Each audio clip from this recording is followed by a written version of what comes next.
হাই everyone, কি খবৰ সকলোৰে খবৰ নিশ্চয় ভাল নহয়নে? আজি আপোনালোকৰ আগত সৰু মাছৰ চৰচৰী ৰেচিপি এটা দেখুৱাম বুলি ভাবিলোঁ। এইখিনি আমাৰ পুখুৰীৰ মাছখিনি ধুনীয়াকৈ ধুই মেলি চাফা কৰি ল'লোঁ মই। আৰু এইখিনি আদা নহৰু হয়। আদা নহৰুখিনি মই মিক্সিত দিয়া নাই, খুন্দনাতে আদা নহৰুখিনি পিহি ল'লোঁ।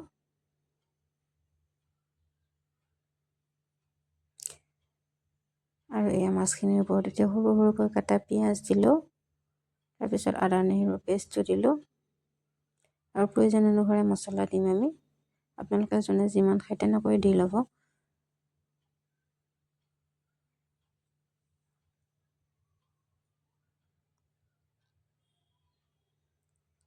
হালধি পাউডাৰ দিলোঁ আৰু সৰিয়হ বটা দিলে বেছি ভাল লাগে নহয়নে? মোৰ তাত সৰিয়হ বটা নাছিল যে, সেইকাৰণে এনেকৈ চিম্পুলভাৱে বনালোঁ। আপোনালোকে কেনেকৈ খাই জনাবচোন বাৰু কমেণ্টত।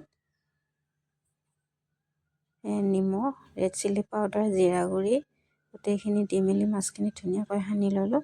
আৰু এয়া পানখন বহাই দিলোঁ যে, মাছখিনিও দি ল'লোঁ ইয়াত। আৰু 2-3 বাৰ উতলিলে মাছখিনি ধুনীয়াকৈ হৈয়ে যায়। আৰু ইয়াত এতিয়া অকণ পানী দি পিনে ঢাকনিখন লগাই দিম। এয়া হৈয়ে গ'ল আমাৰ 2-3 বাৰ মাছখিনি ধুনীয়া